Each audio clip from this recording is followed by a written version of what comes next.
In today's video, I'm going to teach you how to build your own to-do list in Google Sheets. Creating a to-do list like this not only keeps you organized, but also gives you the satisfaction of checking off each task as you complete it.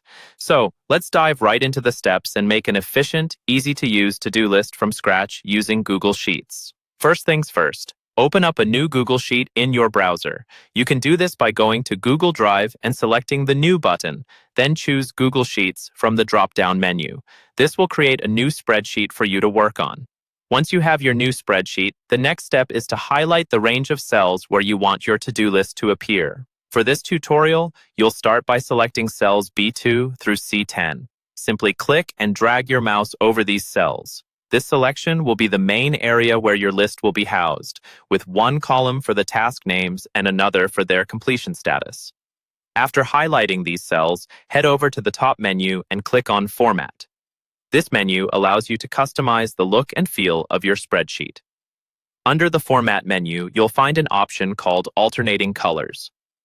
Click on it, and a sidebar will appear on the right of your screen offering different style selections.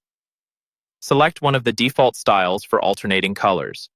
This will apply a visually appealing pattern to your to-do list and help differentiate each row, making it easier to focus on individual tasks.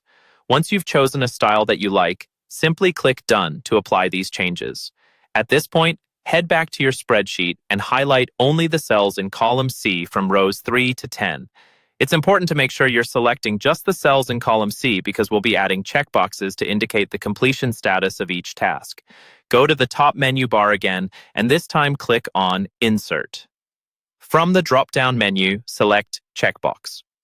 This action will insert checkboxes into the cells you've highlighted, allowing you to tick them off as you complete each task.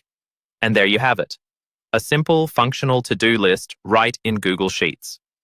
This setup allows you to add tasks in column B and mark their completion in column C by checking off the corresponding boxes. You can always expand or modify this list according to your needs by dragging the cells down to add more tasks or tweaking the styles to better match your preferences. With these easy steps, you can now maintain an organized list of tasks with the added visual satisfaction of checking off completed items. Whether for personal or work purposes, this Google Sheets to-do list is a handy tool to have in your productivity arsenal. Enjoy staying organized.